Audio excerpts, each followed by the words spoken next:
নমস্কার বন্ধুরা, পূর্ণ রান্নাঘরে আপনাদের প্রত্যেককে স্বাগত। আজ চলে এসেছি নতুন একটি রেসিপি নিয়ে। আজ আমরা বানাবো সম্পূর্ণ তেল ছাড়া মুরগির মাংস বা zero oil, perfect zero oil cooking বলতে পারেন। আর এই সম্পূর্ণ রান্নাটি আমরা একেবারে সম্পূর্ণ বিনা তেলে আর কম তেল মশলায় বানাচ্ছি, আর সঙ্গে সবজিও একটু ব্যবহার করছি। আর স্কিপ না করে আপনারা সম্পূর্ণ ভিডিওটা দেখতে থাকুন। আমরা এখানে পারফেক্ট জিরো অয়েল কুকিং রান্না করার জন্য নিয়েছি 300 গ্রাম মুরগির মাংস। আর মুরগির মাংসের পিসগুলো খুব বড় বড় করে রেখেছি। প্রত্যেকটা মুরগির মাংসের পিস প্রায় আমরা 50 গ্রামের উপরে রয়েছে। আর এই রান্নাটা সম্পূর্ণভাবে আমরা তেল ছাড়াই করব। আর এখানে আমরা এই মাংসের ঝোলে তেলবিন অয়েল জিরো অয়েল কুকিংয়ের জন্য সবজি হিসেবে নিয়েছি 150 গ্রাম আলু আর 150 গ্রাম পেঁপে। আর এই জিরো অয়েল কুকিং রান্না করার জন্য আমরা একটা পেস্ট বানাবো, সেটা আপনারা দেখতে থাকুন। আর সম্পূর্ণ রান্নাটা আমরা কাঁচা লঙ্কা দিয়ে বানাবো, তাই পেস্ট করার জন্য প্রথমে আমরা যোগ করে দিলাম গোটা 5 কাঁচা লঙ্কা। আর যেহেতু আমরা 300 গ্রাম মুরগির মাংস নিয়েছি, তাই এখানে যোগ করলাম 1.5 ইঞ্চ আদা আর গোটা 7 রসুনের কোয়া। আমরা যোগ করছি প্রায় 1 চা চামচ গোটা জিরে। এখন এগুলোকে জল দিয়ে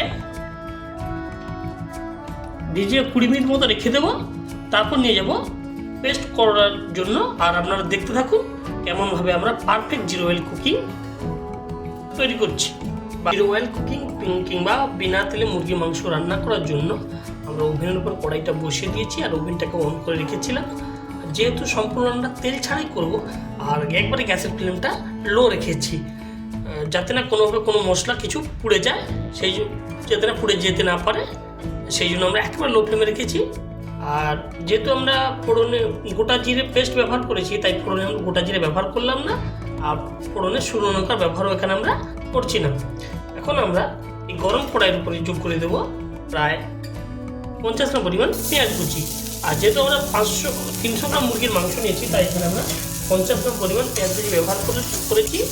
আর একেবারে লো ফ্লেমে পেঁয়াজটাকে আমরা মিনিট ধরে শুকনো কড়ায় কষাতে থাকবো, ওরকম তেল ছাড়াই। একবারে শুকনো কড়ায় আমরা পেঁয়াজগুলো যোগ করার পর প্রায় মিনিট খানিক ধরে নাড়াচাড়া করে নিয়েছি। আর যেহেতু সম্পূর্ণ তেল ছাড়াই রান্নাটা আমরা করব, তাই মাঝে মাঝে একটু হালকা করে জল যোগ করবো। পেঁয়াজটা যোগ করার পর মিনিট খানিক ধরে নাড়াচাড়া করে নিয়েছি। এখন আমরা কড়াইয়ের উপর যোগ করবো খুব সামান্য পরিমাণ জল। এই জলের মধ্যে পেঁয়াজটাকে আমরা আরও প্রায় 2 থেকে 3 মিনিট ধরে পেঁয়াজটাকে লো ফ্লেমে কষিয়ে নেব। আমরা কড়াইতে যে সামান্য পরিমাণ জল যোগ করেছিলাম, সেই জলের মধ্যে আমরা পেঁয়াজগুলোকে প্রায় 2 মিনিট ধরে আমি কষিয়ে নিয়েছিলাম। এখন আমরা কড়াইতে যোগ করে দেবো ধুয়ে রাখা 300 গ্রাম মুরগির মাংস। তার সঙ্গে আমরা যোগ করে দিচ্ছি এটা একটা 150 গ্রাম পেঁপে, আলু। পেঁপে আলুটা যোগ করে দিয়েছি। এখন আমরা এটাকে প্রায় মিনিট ধরে একেবারে লো ফ্লেমে কষাতে থাকবো। আর পেঁয়াজের মধ্যে থেকে যেটুকু জল বেরিয়েছে সেটা থেকেই আমরা আস্তে আস্তে করে কষাবো। আর কোনোরকমভাবে এখন আর জল যোগ করছি না। এখন এটাকে আমরা প্রায় মিনিট ধরে কষাতে থাকবো মাংস আর সবজিগুলোকে।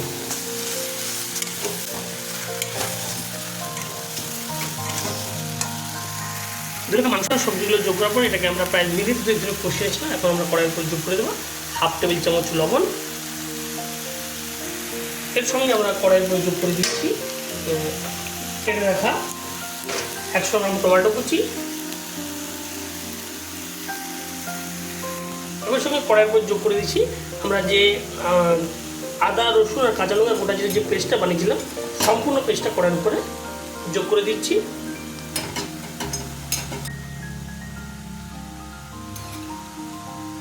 এখন আমরা যেহেতু সম্পূর্ণ পেস্টটা যোগ করে দিয়েছি, সঙ্গে টমেটো কুচিটাও যোগ করেছি, এখন এটাকে আমরা 5 থেকে 7 মিনিট ধরে একেবারে লো ফ্লেমে কষাতে থাকবো, কোনো রকম বাইরে থেকে জল যোগ ছাড়াই।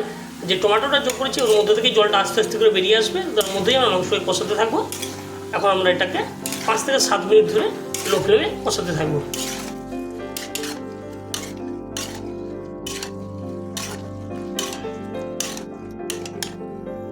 সম্পূর্ণ পেস্টটা টমেটো কুচি যোগ করার পরে আমরা সবজি আর মাংসগুলোকে প্রায় মিনিট 6 ধরে কষিয়ে নিয়েছিলাম।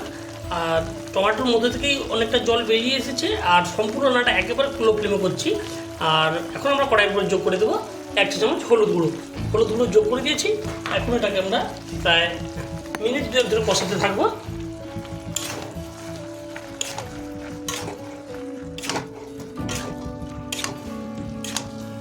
আর এদিকে আপনাদের একটা কথা বলে, যেহেতু আমরা পারফেক্ট জিরো অয়েল কুকিং বা মুরগি মাংস রান্না করছি কোনো রকম তেল ছাড়াই, এই জন্য এখানে আমরা ফোড়নে কোনো গোটা গরম মশলা কিংবা শুকনো লঙ্কা ব্যবহার করলাম না। আর এখানে কোনো লঙ্কা গুঁড়ো কিংবা গরম মশলা গুঁড়োর ব্যবহার করছি না।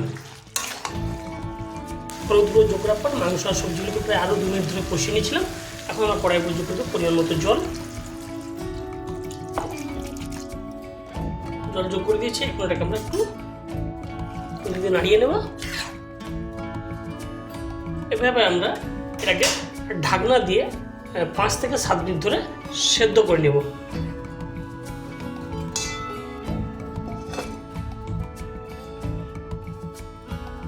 প্রায় 7 মিনিট হয়ে গেছে। আর কড়াইয়ের উপর থেকে আমরা ঢাকনাটা তুলে নিলাম। আর মুরগি মাংস সঙ্গে সবজিগুলো কেমন সেদ্ধ হয়েছে আপনাদের দেখাচ্ছি।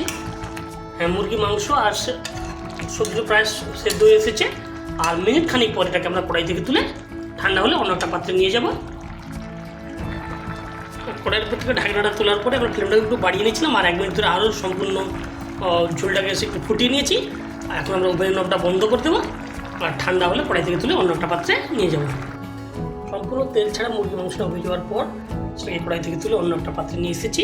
আর আপনারা দেখতে পেলেন এমনভাবে আমরা সম্পূর্ণ তেল ছাড়া পারফেক্ট জিরো অয়েল কুকিং বা সম্পূর্ণ তেল ছাড়া মুরগির মাংস রান্না করে দেখালাম। রেসিপিটা যদি ভালো লেগে থাকে অবশ্যই বাড়িতে বানাতে পারেন, বানিয়ে গরম ভাত, রুটি কিংবা মুড়ির সঙ্গে খেতে পারেন। তবে একটা জিনিস মাথায় রাখবেন, এরকমই সম্পূর্ণ তেল ছাড়া মুরগির মাংস বা জিরো অয়েল কুকিং রান্না করতে হলে যেমন তেলের ব্যবহার সম্পূর্ণভাবে এখানে নেই, ঠিক মশলারও পরিমাণটা একটু কম নিতে হবে। মশলার পরিমাণটা একটু কম নিলে তাহলে এটা অনেকটা শরীরের পক্ষে সুস্বাস্থ্যকর হয়।